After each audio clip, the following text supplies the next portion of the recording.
ఇంకా ఆర్తి తీరక గజేంద్రుడు పరమాత్మ లక్షణాలను ఇలా ఏకరువు పెడుతున్నాడు.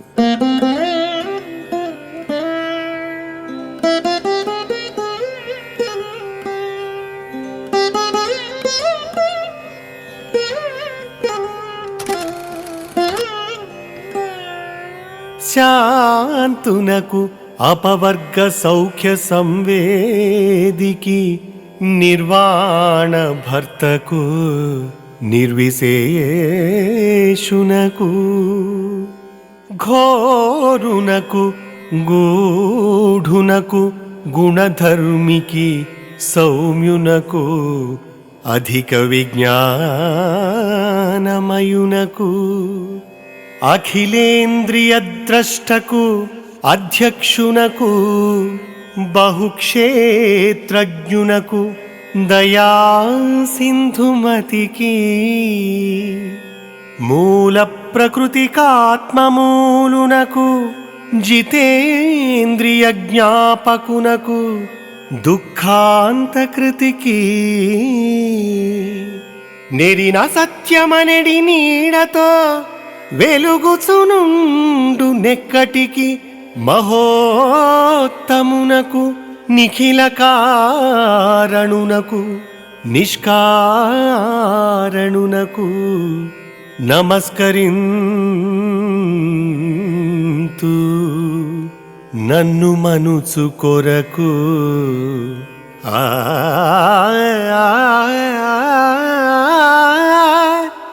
ఆ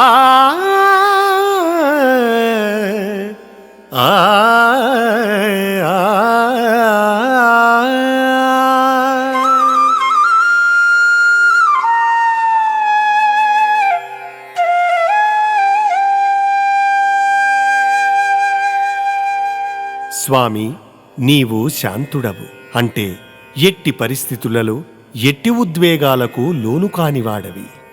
మోక్షానందం గుట్టుమట్టులన్నీ నీకు మాత్రమే సమగ్రంగా తెలియను. నిర్వాణమును పట్టి నిలిపే సామర్థ్యం నీకు మాత్రమే ఉన్నది. నీవు ఏ విశేషములు లేనివాడవు, అనగా అందరియందు అన్నిటియందు ఒకే విధంగా ఉండే తత్వానివి. ఒక్కొక్క మారు నిలువెల్లా రజోగుణంతో నిండి ఉన్న కారణంగా ప్రాణికోటికి వెరపు కలిగించే విధంగా ఉంటావు. అప్పటి నీ వ్యవహారం ఘోరంగా ఉంటుంది. అందువలన ఘోరుడవు, గూఢుడవు, గుట్టుగా ఎవరికీ తెలియరాకుండా ప్రాణుల హృదయ గుహలలో ఉండే అంతర్యామివి. గుణధర్మివి. సత్వము, రజస్సు, తమస్సు అనే గుణాల ధర్మాలు నిన్ను ఆశ్రయించి ఉంటాయి. కాని వానికి నీవు లోబడి ఉండవు. సౌమ్యుడవు, పరమ సుందర స్వరూపం కలవాడవు, అధిక విజ్ఞానమయుడవు. సృష్టిలోని శిల్పశాస్త్రాల వికాసం అంతా నీలోనే నిండి ఉన్నది. అఖిల ఇంద్రియ ద్రష్టవు. కన్ను, ముక్కు, చెవి, నాలుక, చర్మము అనే ఇన్ని ఇంద్రియాలు నీ దర్శనం వలననే కదులుతూ మెదులుతూ ఉంటాయి.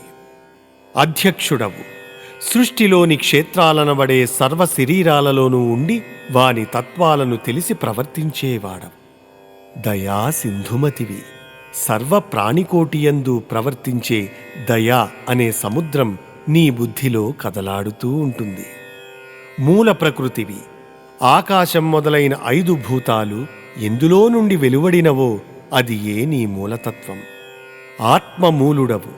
ఆత్మతత్వానికి ఆధారమైనవాడవు. అఖిల ఇంద్రియ జ్ఞాపకుడవు.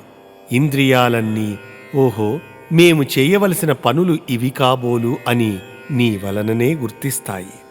దుఃఖ అంతఃకృతి. సర్వప్రాణుల దుఃఖాలను అంతం చేసేవాడవు. అసత్యమనే నీడతో ప్రకాశిస్తూ మాయా అనే ముసుగులో జనులను ఉంచి వెలుగొందుతూ ఒక్కడవై ఉండేవాడవు. మహోత్తరుడవు. దేవాధిపతుల కంటే గొప్ప మహిమ కలవాడవు. సర్వమునకు కారణమైనవాడవు. నీకు మాత్రము ఏ కారణమూ లేదు. అట్టి నిన్ను నన్ను కాపాడడం కోసం నమస్కరిస్తాను.